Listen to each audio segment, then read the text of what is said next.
Today I'm going to show you how to create a complex preset with the NeuralDSP Quad Cortex. The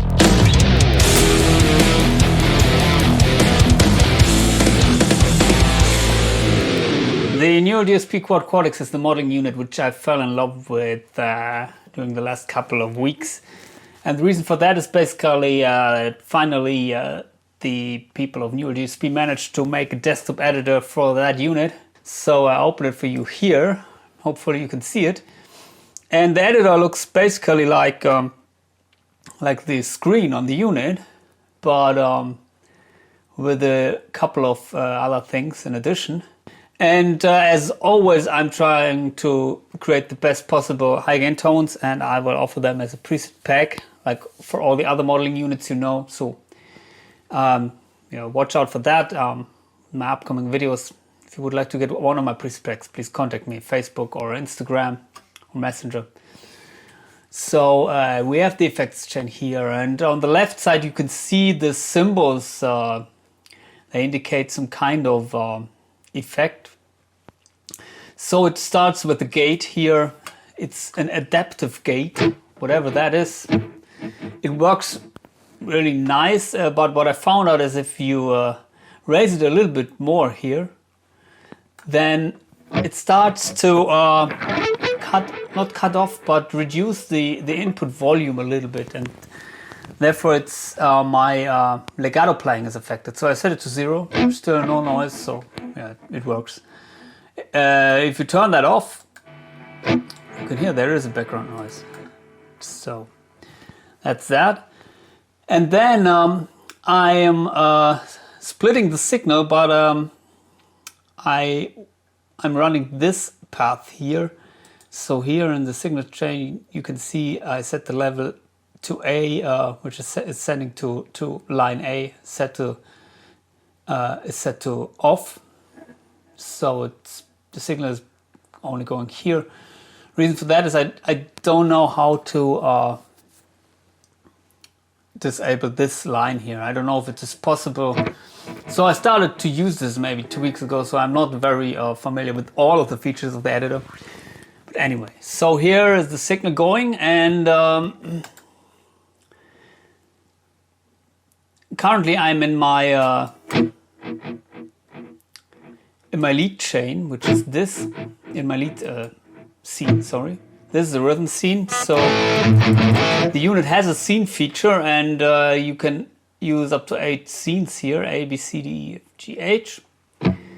And there is another layout, so-called gig view. So now you are seeing this basically on the screen. These are the 8 scenes. So my approach is always to use or to stay within one preset for one song, and use the scene feature, or sometimes the stomp feature, but here I have only scenes. So I have one rhythm scene which is currently active. And the lead scene, I've assigned blue color to the foot switch. By the way, these are the 8 foot switches which are controlling the scene in the scene mode. So you could change the unit from controlling scenes or stomps.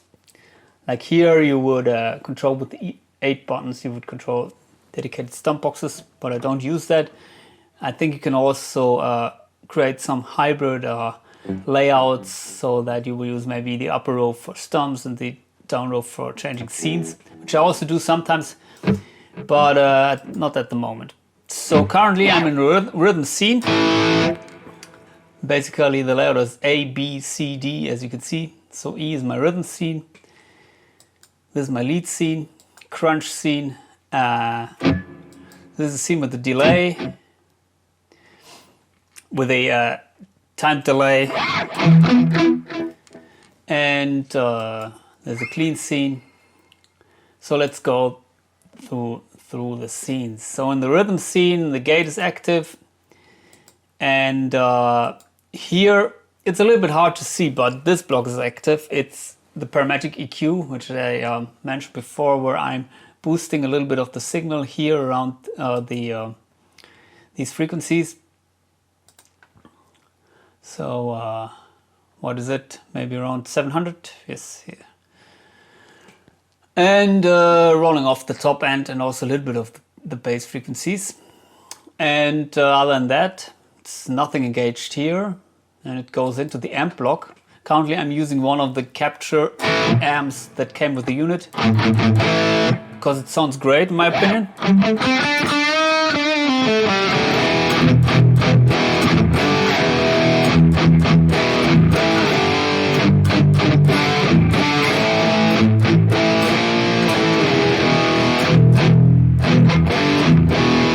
Might be some of John Petrucci's Hotone amps captures, which maybe they used for creating the Petrucci archetype Petrucci plugin.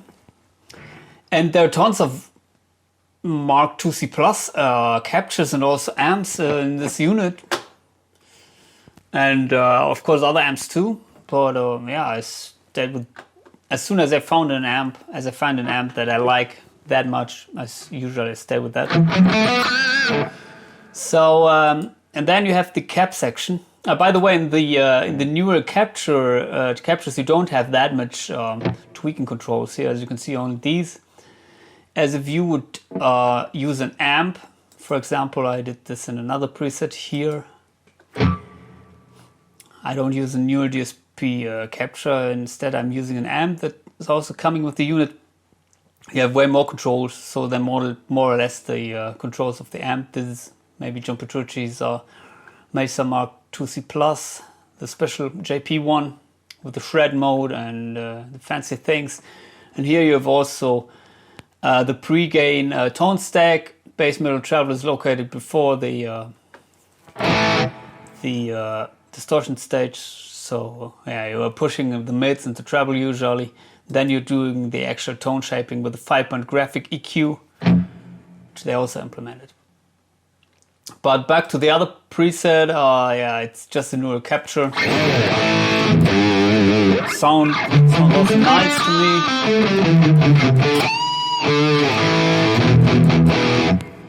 And then I'm using, of course, a cab, which comes also with the unit, Zilla Custom V30.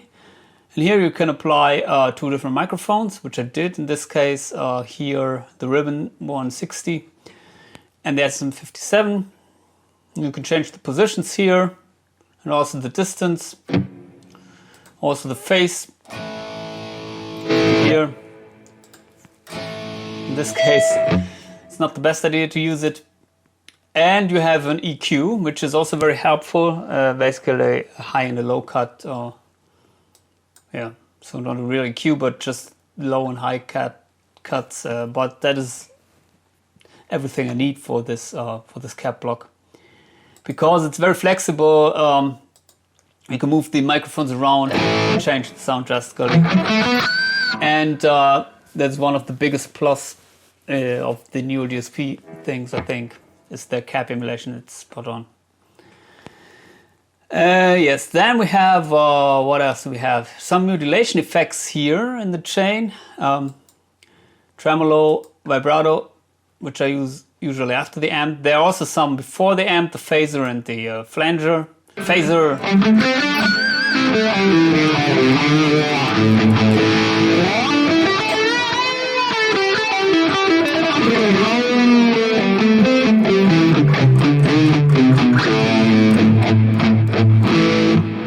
And I don't know if you can hear it, but this one, it doesn't have annoying frequencies somewhere. Usually most of the amp modelers, they bring some kind of frequencies which are annoying or just scratchy or fizzy. This sounds really harmonic. Not only with the phaser engaged, also we have a flanger here.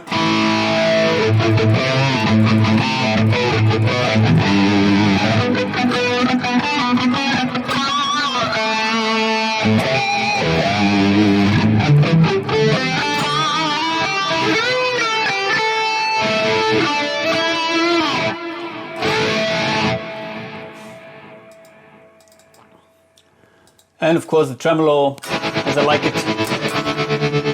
You can tap in the tempo.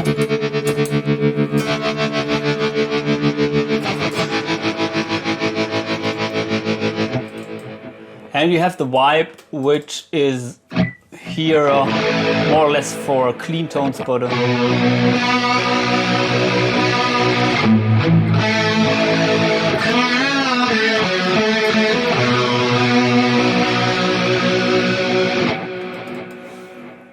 so in some presets I'm using these effects, so they are in the chain, and basically the chain looks always the same in every preset,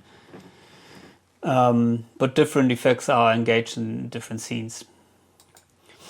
Then we have also a compressor, which is used for my clean scene, which we will check out later, and also some different EQs. So this one here is also for the clean scene. This is the one I mentioned for boosting the amp. This is a rotary speaker, also for more or less clean tones, not used in this preset. And here we have a simple delay, which is used in the scene H with the syncopated kind of U2 thing.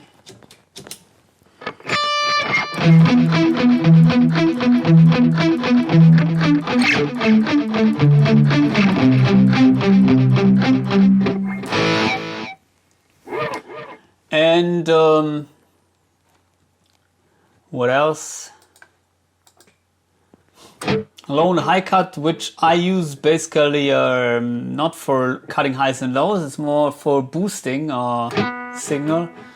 So in some presets in the lead scene this is engaged and it's boosting the signal. Sorry, not this. This is also engaged, but where I am here, this one, boosting the signal about 2 dB. And then we have the Chorus 2290, which I use for stereo effect. You may know if I'm playing at home, I like this widener effect, and which is delaying one side of the signal.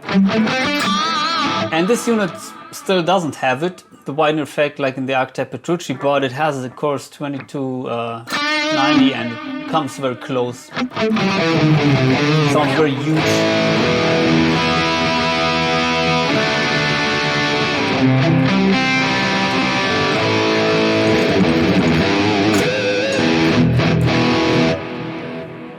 I've also created some mono presets. For example, here it's the exact same preset, but then the 2290 is disengaged.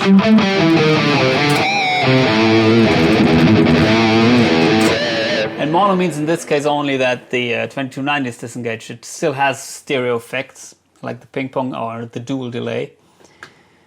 And yeah, then we have the actual chorus, which is used for the clean scene. And we have a dual delay, which is used in the lead scene.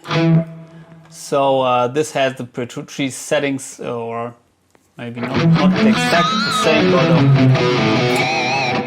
kind of like this left and right thing going on.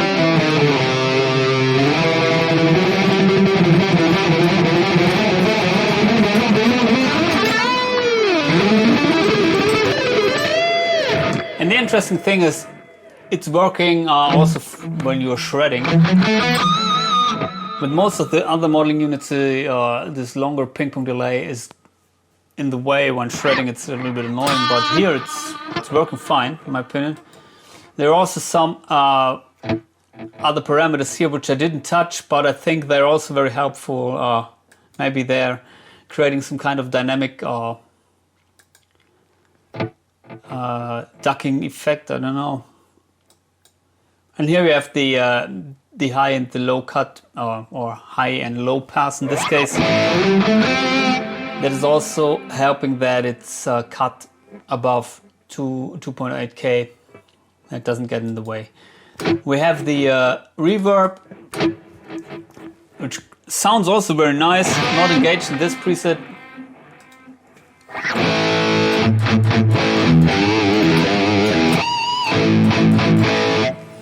And we have a compressor, which I'm still playing around with. It's for live usage to well, to tame down the lower mids when chugging a little bit. Unfortunately, they don't have the multiband compression here,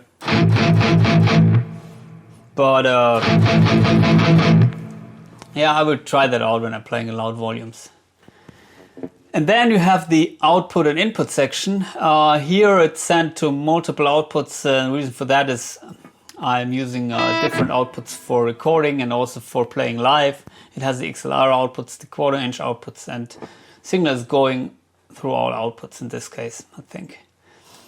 The inputs you can also check out which are used. Yeah, stereo inputs here. And what else? Yeah. You also have a noise reduction here, which is interesting. I didn't know that. Let's try that out. Still learning about this product.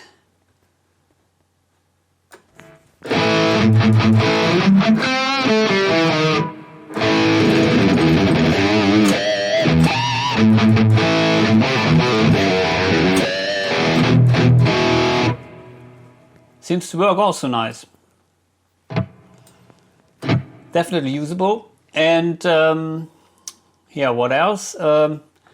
Very important is also, as I said, that I'm using the scenes. So as I said, we have these 8 scenes here, and let's check out the clean scene here.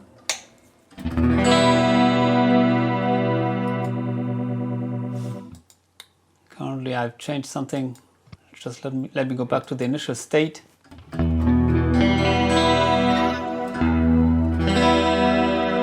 So in this scene here, it's basically this block engaged, which is a shimmer reverb.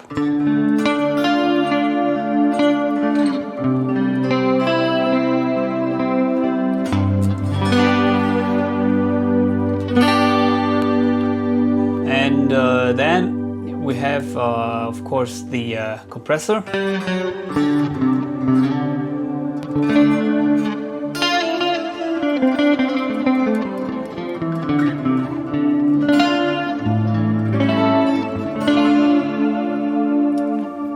And then we have the EQ, which I'm using for cleans. So usually I don't use an amp for these clean tones.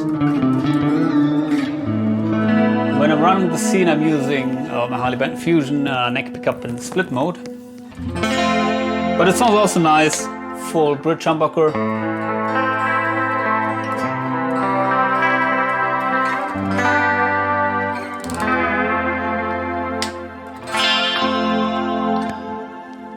And the chorus is engaged, of course, as I said. Here, this chorus, and if I disengage the shimmer block,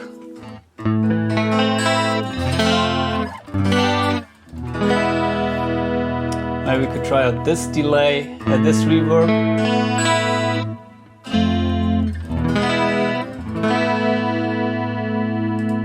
So that is basically what I use in the clean scene. And then we have some different scenes here. One clean scene with the vibe engaged.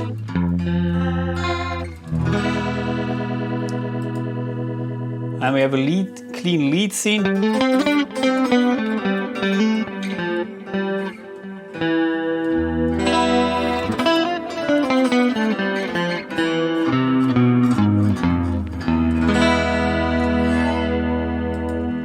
And one clean scene with the phaser engaged and the shimmer block.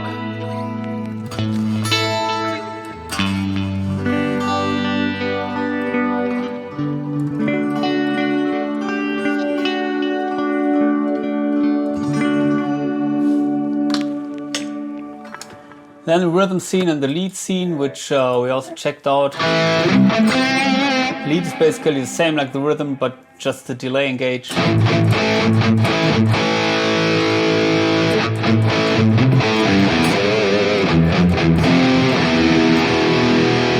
we have a crunch scene, which is basically a rhythm scene with the chorus engaged, but as in this preset, the chorus is engaged all the time.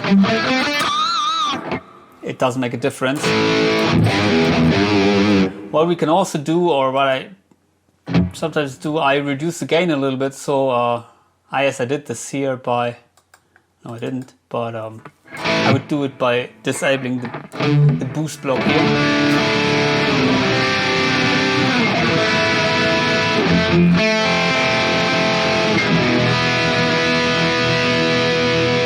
And by the way,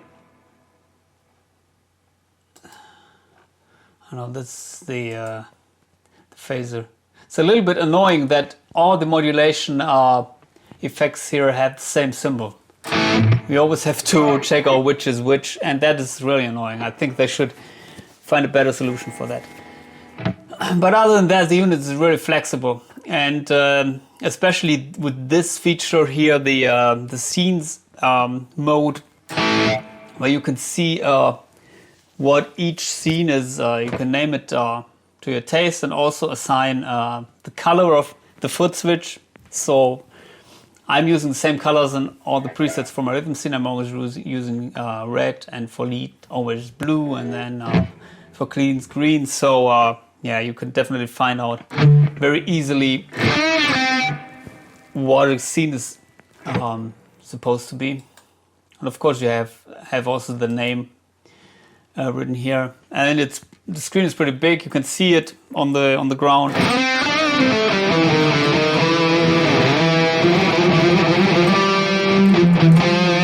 And you have another mode where you can just change presets.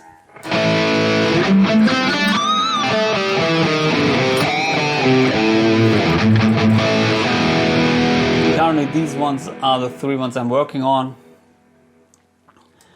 and maybe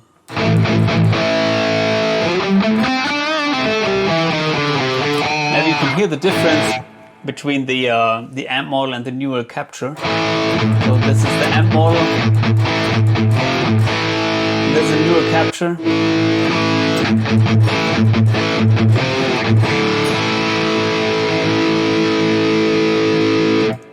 And if you check out the section here, so where are we now?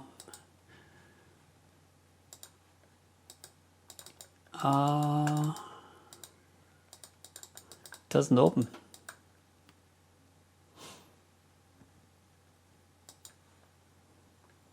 Factory captures here. As you can see, really lots of captures, and here you have John's channel 1, John's John's 3, which I'm using currently, but you have John's up to John's 8. And then you have channel 1, channel 2, all Johns. Really, this unit has lots of Johns. But do they sound any different from each other? So there's John's 3, John's 4. Okay, it was resetting all my beautiful settings here, but may sound a little bit more focused.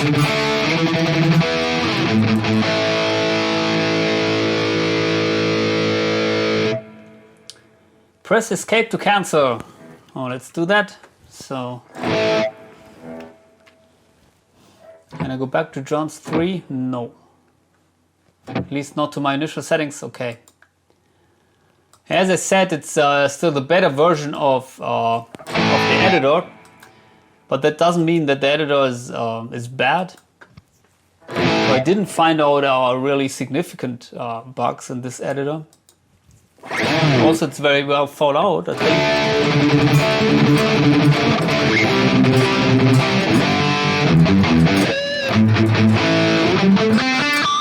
The only annoying thing are these symbols, I think, in my opinion.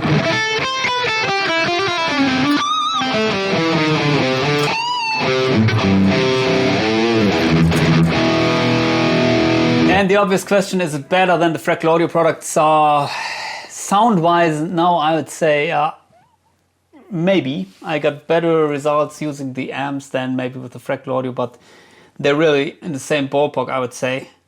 As far as the effects go, I'd say the Fractal Audio products are still superior, and also they have way more effects, and but this unit is supposed to be more powerful, so I don't know.